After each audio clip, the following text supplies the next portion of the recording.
chases later in the season. Well, I would have thought so. He looks in great nick. You know, you thought that as well, but I would have thought so. Here's Mike. And they're off and running, watching Made in Japan, who's throwing his head around the back of the field and bucking away. Goodness me, what a tough ride he looks. Comply or Die then is the first to begin for the Jardine Lloyd Thompson handicap hurdle. The former Grand National winner takes the first flight, about 3 lengths clear of Great Endeavour in David Johnson's first colours, the grey. Followed then by Le Beau Bay in the yellow colours with the purple cap as they head on up the hill.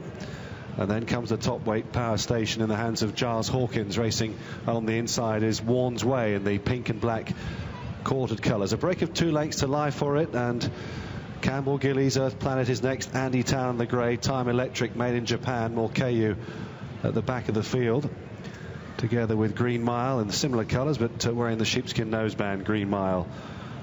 And they make their way to the top of the hill, heading left-handed then, and down towards the 2 flights on the far side. So it's a David Johnson 1-2 at the moment, with Comply or Die coming up towards this next flight. Jumps it ahead of Great Endeavour. He must be wondering what's going on, Comply or Die, having won and finished second in 2 Grand Nationals. Long gap before they get to the next flight of hurdles now, which will be number 3, Comply or Die. Great Endeavour keeping to the inside for Timmy Murphy. Comply or Die right on the outside, and several of the jockeys, including Ruby Walsh, continue to go far side as opposed to on the inside of the course. Earth Planet is leading over on that side there, with AP McCoy tracking him on Andy Town. And also in that group as well is Made in Japan with Comply or Die. Meanwhile, Great Endeavour leads on the near side, closely attended by Le Beau Bay, together with Warren's Way, the white face of Warren's Way, and Power Station in that group of 4. They're going to converge that now, though, as they head across towards the top of the hill, and the pace is pretty steady. Comply or Die the leader, Great Endeavour. Earth Planet on the outside is close up, so too is Le Beau Bay and Ollie Greenall. On the inside, Warren's Way. Taking it next is Power Station from Made in Japan, Andy Town, and Life for It in the maroon and pale blue colours. Also keeping a wide berth there, Time Electric and Davy Russell just tracking AP McCoy and Andy Town. And at the back of the field, it's still Green Mile with the sheepskin noseband, finally Morkeyu and Davy Condon. So moving across towards the point where the track begins to head down the hill now. 2 flights on this part of the course, and again a massive difference of opinion. Timmy Murphy keeping Great Endeavour right up the inside, tracked there by Warren's Way, a recent winner on the flat at Newbury, Jimmy McCarthy. On the wide outside, it's Ruby Walsh there, just tracking Comply or Die and Christian Williams. And also in that group, as I said, Andy Town, Made in Japan, and also Morkeyu, together with Time Electric. This stage, keeping their options open. Live for It down the centre of the course, together with Green Mile as they take that next flight of hurdles. So coming down the hill towards the home straight again for the first time, about to complete their first circuit here. And Comply or Die showing plenty of sparkle today. No headgear on. He normally tends to improve when he has the headgear on, but at this stage he's leading, and in a nice rhythm for Christian Williams, leading from Earth Planet and Ruby Walsh. Great Endeavour on the far side is the grey. Will take it in 3rd place. Watching them all stream over that. Queuing up then behind these for 4th, Power Station together with the purple cap of Le Beau Bay. On the inside then is Warren's Way. Live for It in the maroon pale blue sleeves, Made in Japan, Andy Town in the grey. Time Electric and Davy Russell next. He's normally a front runner, Time Electric, dropped out today. And then still last but one is Green Mile, followed by Morkeyu. The field separated by only about 5 lengths or so, and they head up the hill to do it for the final time, heading down the far side of the course. Great Endeavour would have covered a few yards less than his stable companion, Comply or Die. But who's got the better ground? Heading down the hill. Next flight of hurdles coming up towards them. Comply or Die still in front. Great Endeavour much closer though now on the inside, together with Le Beau Bay and Power Station. Earth Planet's never been too far away. Andy Town in the grey colours. 2 out of 2 here at Cheltenham. Patiently ridden by AP McCoy. Time Electric tracking him on the far side. No move yet from either Morcayu nor two from Green Mile, who's held up to get the trip today. Warren's Way is off the bridle. White-faced chestnut on the inside, being pushed along now by Jimmy McCarthy as the rain continues to fall. They're heading towards the final flight on the far side of the course. Who's going to rise in front? Still Comply or Die with Great Endeavour. Hard to choose between them. Great Endeavour possibly narrowly in front there, with Earth Planet on the outside. Power Station still there too, LeBeau Bay, and then Warren's Way, who's rallying to the cause as they go left-handed now. Made in Japan is taking more of an interest in the stripe colours, former winner of the Triumph Hurdle here.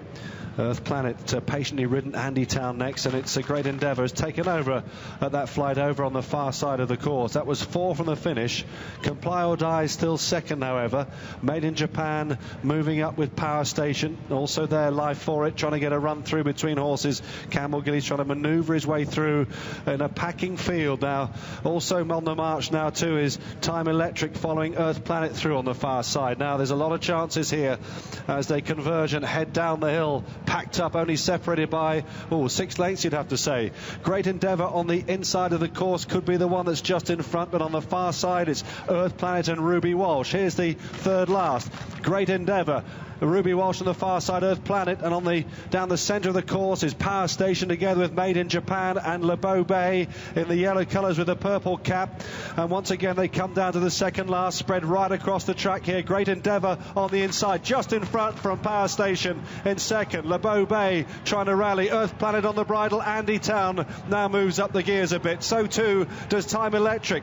This is going to be a thriller as they turn for home here in the Jardine Lloyd Thompson Handicap Hurdle and straighten up for the judge. And it's Great Endeavour who's saved ground all the way. Timmy Murphy from on the outside. Here comes Time Electric, Davy Russell and Earth Planet. Ruby Walsh, 3 together over the final flight. Back in 4th place is Life Forrit, who stays on well under pressure. Great Endeavour, Earth Planet on the near side. Time Electric over on the far side is Life Forrit, and Morcayu's leaving it late too. Life Forrit, Campbell Gillies strike the front.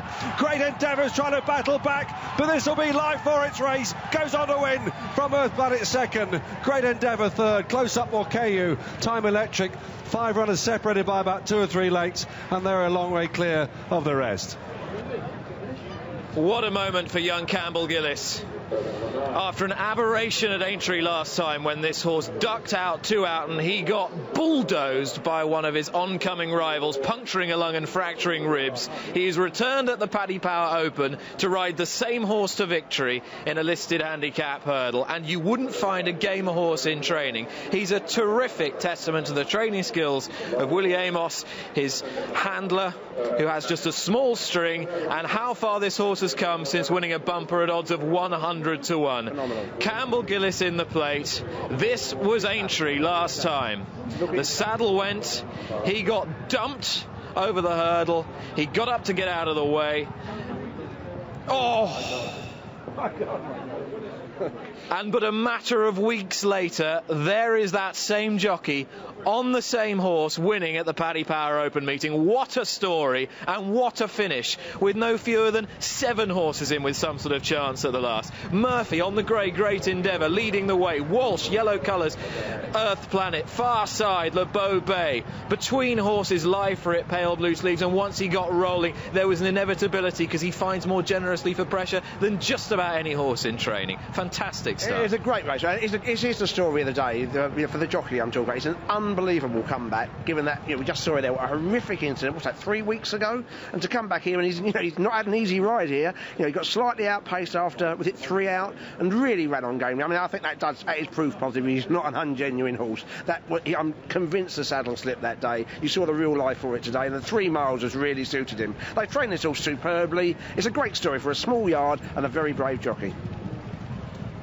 And set off in midfield, Life for it. The start was ragged and unsatisfactory, and then there was a massive difference of opinion. Wasn't that interesting? There was lots of people who had you can't complain they didn't have their tactics, and you could argue they all worked right on the inside. Timmy Murphy never left the right hard on the rail on the winner. On towards the outside, horses like Time Electric, for example, were right on the stand side and on the far side, and so was Andy Town. Well, Campbell Gillies had a plan to go right up the centre. You saw him having daylight the whole way. I'm I never complain if they've actually got a plan rather than just follow like sheep. There were lots of different tactics being used here. Well, the clerk of the course is probably happy because he probably thinks, well, there's no great advantage to be racing anyway. Well, I thought it might be like a few years ago we'd have to draw a line and say, look, these are the horses who've done well and these are the horses who've been beaten a long way, but that hasn't been the case. It looked like it was a level playing field, and the handicappers ultimately done a really good job with 8 or 9 with a chance, 2 out. It was a fabulous race. It was a fabulous race. Mackay who held up in rear, along with compatriot Time Electric, orange colours, who came there to have every chance. Power Station is in the front rank conversely with Comply or Die and stable companion Great Endeavour. Yeah, I mean, it was a great sight, that, isn't it? Lots of, I didn't see too many mistakes, incidentally. This is where the one time you might have been worried about for the winner, who just got outpaced there and has dropped back from sort of 3rd or 4th to about 7th. Luckily, he's jumped in, kept him in the race here. It's very important, he got a good jump 2 out. He then goes round to the inside and he's in, he just found plenty, but he got a great jump at the last, and any thoughts that he might have anything other than a big heart, I think are really late to rest him. He hasn't gone to his left, he hasn't looked like bottoming out of it, and he's just not stormed up the hill, but really stayed up the hill strongly to win in great fashion. Excellent performance by the second horse, the Paul Nicholls horse, Earth Planet, incidentally. First run for a long time. I question whether it was well handicapped. He's proved here that he's perfectly capable of winning off that mark. Owned by Campbell Gillies' grandfather, I think I'm right in saying. There's certainly a family connection here, and Life for It's been a real revelation the last couple of seasons. It just keeps on improving. It's a real National Hunt story, isn't it? It happens in National Hunt racing. This wouldn't happen in flat racing. Smallish yard.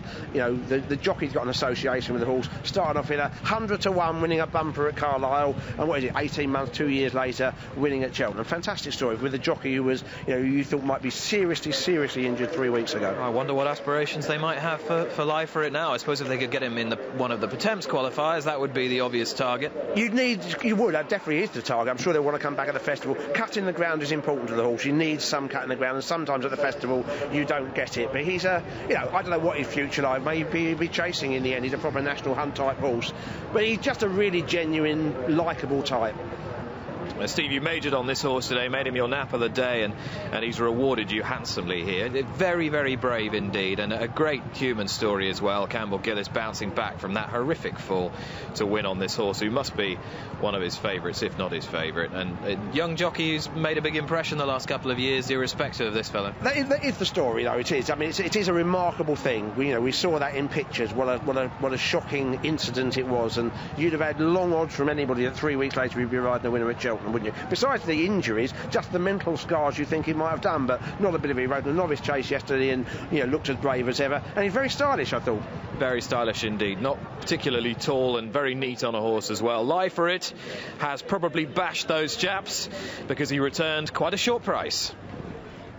Yeah, he was well back, Nick. 11 to 4 favourite. He was 4 to 1 with Sky Bet and a few others this morning, but 11 to 4 favourite now. 12 to 1 Earth Planet, 8 to 1 Great Endeavour in third, all 12.